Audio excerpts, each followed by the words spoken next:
Hey guys, Paul here from familywheels.ca with another car review for your growing family. And here we are back in the big blustery city following that great road trip we had last week in the Lincoln MKX. And I've been thinking about it. I mean, we've had a lot of luxury high-end crossovers and SUVs on the program lately. This past month, for example, the Audi Q7, the Mercedes GLE, the Lincoln MKX, and now here we are in the new Lexus RX. It's a very competitive segment and one that Lexus takes quite seriously, which is why it's had a complete redesign for 2016. This is its top-selling vehicle. It's been in the lineup since 1998. This is its fourth generation now, and I really like the way that it looks. I mean, it's got these aggressive lines on it. It almost looks like if I stuck my hand out and ran it across the hood of this vehicle, I'd cut myself on it. But my curiosity is, in the past, people have complained about it not being much of a driver, not a lot of fun to get around in. So I'm really curious to see if this new aggressive look will match up with its driving experience. So let's get out of this wind, hop inside, check out the interior, do some of our standardized tests and all the rest. That's all coming up right here on Family Wheels.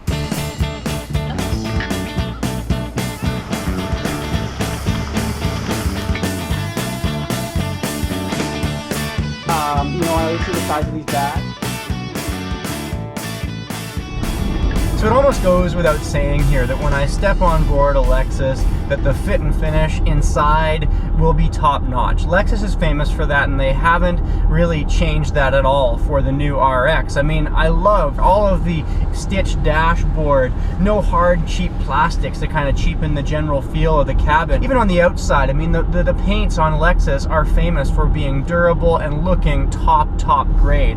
So there's a lot of really, careful attention paid here on the interior. I really like this wood inlay that almost looks like the deck of a yacht around the cup holders here. It's kind of different, but I do wish that the interior would have taken a few more risks with its look, because it is a little bit subdued in here. This old school analog clock, for example, and I wish that they'd been a little bit more willing to kind of push it a bit here with the new RX. One thing I do love about this interior, though, is that it is a very quiet place to be. So here we are on the exact same stretch of road that we always test our vehicles on with our decibel reader, and I'm hitting 60.5 decibels at 100 kilometers an hour. And that's quieter than all of those SUVs and crossovers that I've rattled off at the beginning of this review. I really like the general ride quality on this Lexus. It's quiet, and it's also fairly, refined. It's not too harsh. Sometimes these car companies that are looking for a slightly sportier crossover or SUV will really stiffen things up, and it means that you're kind of getting bounced over potholes and whatnot. Not the case here in the Lexus, but it's also not so soft that you're bobbing and weaving through the corners. I really like that. Now you can get into an RX for about $54,000, $55,000 with some decent kit in that base model as well, including heated front seats, heated rear seats too, which is a nice addition, a heated steering wheel, LED headlamps, LED tail lights, this drive mode select function, which will allow you to go from eco mode to normal driving mode to sport mode, give you a little bit more oomph when you're driving down the road, as well as blind spot monitoring to keep you in the know about who's sitting in your blind spot as you're going down the road. You also get this 8-speed automatic gearbox, which is something that only was available on the higher level F Sport packages before. Now you're getting it on all trims. Now there are all kinds of packages that you can get with the RX. The package that we're in here today is the mid-range luxury package, which is going to cost about $62,000 and adds on things like voice-activated navigation, this great big 12-inch infotainment screen, which is fantastic, by the way. We have more premium leather seating surfaces, ventilated, air-conditioned front seats, and much more adjustable front seats too, so you can really find that sweet spot for yourself. But if you wanted to up the ante even more, get a slightly sportier looking RX, you can have two different levels of F Sport packages that max out at about $68,000. In that, you're getting things like sportier seats, you're getting a great big moonroof, which I kind of think should be standard on all trims of the RX personally, given the fact that it is a luxury vehicle. You're getting things like paddle shifters so you can play around a little bit more in the corners, and you're also getting a height adjustable air suspension. There's a lot of extra stuff that you're getting with these F Sport packages, but I kind of question the $68,500 price tag, because at the end of the day, you're still getting the same power plant. It hasn't been tuned any differently, regardless of which trim of the RX 350 you choose to go for. door, you're going to get a 3.5-liter V6 on board. And to be honest, it's not that exciting of a drive. I was hoping that it would be a little bit more alive. It's not turbocharged in any way, but I thought maybe a 3.5-liter V6 would give enough oomph for this vehicle. It's smooth, but it's just not that exciting, and you're not going to find that it's that different with the F Sport package either. Now, if you want to see better fuel economy numbers, because I'm not thrilled with the numbers we've had here this week on a mix of highway and city driving, about 50-50. We've averaged about 11.8 liters per 100 kilometers, and I'm not driving this vehicle that hard. For a car of this size, given some of the competition that's out there, I'd hope that fuel economy would be better. I mean, take that Audi Q7 we were in a few weeks ago. It had better fuel economy numbers than this. It was a turbocharged engine, and it was just a little bit more alive when you really put the pedal to the metal. But, as I say, if you want to improve your fuel economy, there is the RX hybrid option as well, which starts at about $68,000 as well. You know, you kind of have to question whether it's worth that extra price point for you, but if you're driving a lot and those numbers of 11.8 liters per 100 kilometers do kind of scare you off a little bit, maybe consider taking that hybrid for a test drive too. A couple of other things that I'm not crazy about. First up is the general steering feel. This is a problem in a lot of Toyota and Lexus products. You could basically steer this car with your fingertips.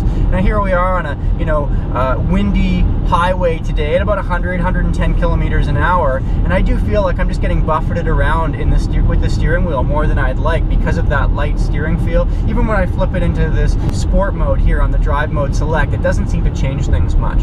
But one thing I do like about the steering wheel is that regardless of the trim that you get, you are getting a heated steering wheel now, which is nice for those colder Canadian winters. Another thing I was a little disappointed about as soon as I stepped into this RX is that the seats are very flat bottom. They really don't hug you very well. I had the same problem with that ES350 sedan from Lexus when I reviewed it for you a few months ago. Now Lexus is saying that the RX has refined its seat comfort for 2016, and if that's the case, man, these must have been church pews before, because these seats just are not that comfortable compared to much of the competition that's out there. One thing I really like about these seats, though, I've already talked about how this tester we've got today has both heated and ventilated seats. And if I press this button down here, it will automatically figure out what the temperature is right now and either bump up the heated seat or turn on the ventilated seats if it's hotter outside, and I never really have to fiddle around with that at all. And I also just really like the fact that the RX feels very safe. We've already talked about the blind spot monitoring and how that's standard on all trims now of the RX. When it first was introduced, I kind of thought blind spot monitoring was a bit stupid, like, you know, I can shoulder check, what's the big deal? But now that it's becoming more mainstream, I'm really noticing when I don't have it on a test vehicle that we've got. So cool to see that standard right off the hop. Visibility, by the way, in this car, excellent. You know, my shoulder checks here, the rear window back there, sometimes it's not great, that rear window visibility in Lexus and Toyota products, but it's excellent here in the RX, and has a nice big rear windshield wiper too to really sweep away snow and rain. Sometimes that's a bit of an issue with Toyota products. And there are a lot of other additional safety features that you can get with the RX too. So things like adaptive cruise control, brake collision mitigation technology, so the vehicle will take over for you. Those are additional things that you can add on, but some pretty cool technology. And it's those features that have given the RX a top Safety Pick Plus rating from the Insurance Institute for Highway Safety. And it's cool to see that the RX, along with much of its competition, is now getting that classification, because these are so often family haulers. So that general build quality and that Lexus fit and finish that I was talking about a little earlier just sweeps right back here into the second row, which is nice to see, because I'm finding that often, even in high-end vehicles, the second row kind of is a bit of a throwaway, maybe not quite as much attention paid to it, because hey, it's not where the person who's paying the bills is sitting after all. But I really like this second row in the RX. Is fantastic. In fact, while I may have complained about the seat comfort in the front two seats not being quite up to par with some of the competitors out there, this second row seating is perhaps some of the best I've ever sat in my life. Super comfortable back here. The seats are super supportive. I've got lots of headroom, even for a full-size adult. That's courtesy of this scoop out here in the roof liner, and then lots of legroom too. And this is even with a full-size adult, a tall adult sitting up front. This is where I'd set the seat as a 6'2" adult for a driving position. So I'm really quite impressed by that. And that's courtesy of, well, this vehicle getting 5 inches longer for 2016. That's giving us 1 inch of extra legroom back here, and that does make a lot of difference.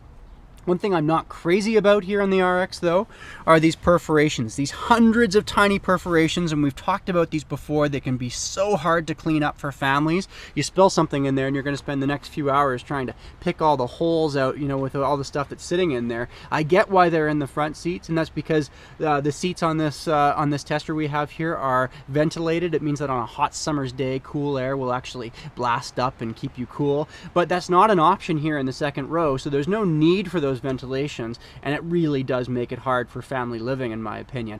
I also really like this armrest here. We have built-in cup holders, that's pretty standard, but we also have this little storage nook, so if you wanted to put crayons or snacks or something back there for a longer road trip, you can certainly do that. And you can see that here also, you know, for family living, if you have younger kids and toddlers, you can put up this sunscreen here on both of the rear doors and give them a little bit of shade. That's available on all but the base trim, by the way. And then, hey, if you do have smaller kids back here and they don't need quite so much leg room, you can use this bar down here to slide the seats forward and give you a little bit more cargo room in the back, which is nice to see because, to be honest with you, I think the cargo capacity here in the RX is one of its major pitfalls. Check it out. I've got our standard gear here in this vehicle: a fold-up stroller, a couple of bags of groceries, a diaper bag, a backpack, and a soccer ball, and I am pretty much maxed out at this point. And that's really because of this very sloped off rear end, which makes the vehicle look really athletic and sporty, but really does hurt your cargo capacity. I'm going to shut this rear door here for you and show you what I'm talking about once things have closed down here. You see, it's really tight back there. There's not a lot of additional room. And say you had a tall dog, it means that she's not going to have a lot of room to walk around back there. I think that Lexus would have done much better to have a bit more of a squared off back end, like say in the Highlander from Toyota, which does share some DNA with this vehicle, to give you a bit more cargo capacity, you know, for running your family around, which is what a lot of people are going to be doing with this car. However, families, one thing that's great about this vehicle, the RX holds car seats beautifully. So we have a rear-facing car seat sitting in this seat right now, and I'll show you what it's done to legroom up front. Total non-issue. We've got about 13.5 inches of legroom, which competes with much larger SUVs in terms of what you've got for comfort here in the front row with a car seat back there. Lots of headroom, lots of legroom, not a problem here in the RX. Oh man, so I have been humming and hawing about this RX all week. There are a lot of things I really like about it, and some things that are just driving me nuts too. So let's go through the pros and cons list and see where this thing stands in the end. Pros: I love the exterior look. It's edgy, it looks really cool. It also has excellent build quality. It's a Lexus, you know that's going to be the case, and the materials used here on the interior are top notch. I love that second row. It's one of the roomiest second rows that I've seen in a car of this size for a long time, and it's super comfortable back there. And of course, because it's a Lexus, resale value is going to be excellent, and it's also going to be really reliable for you. So a lot of really excellent check marks there when it comes to the RX. The cons for me, well, it's a bit of a dull interior. I was hoping for more, and these front seats, they're just not that comfortable. Then we've got the sportiness of this car. It's really not that exciting to drive, and it also is really lacking in cargo capacity back there. I think that's the big Achilles heel.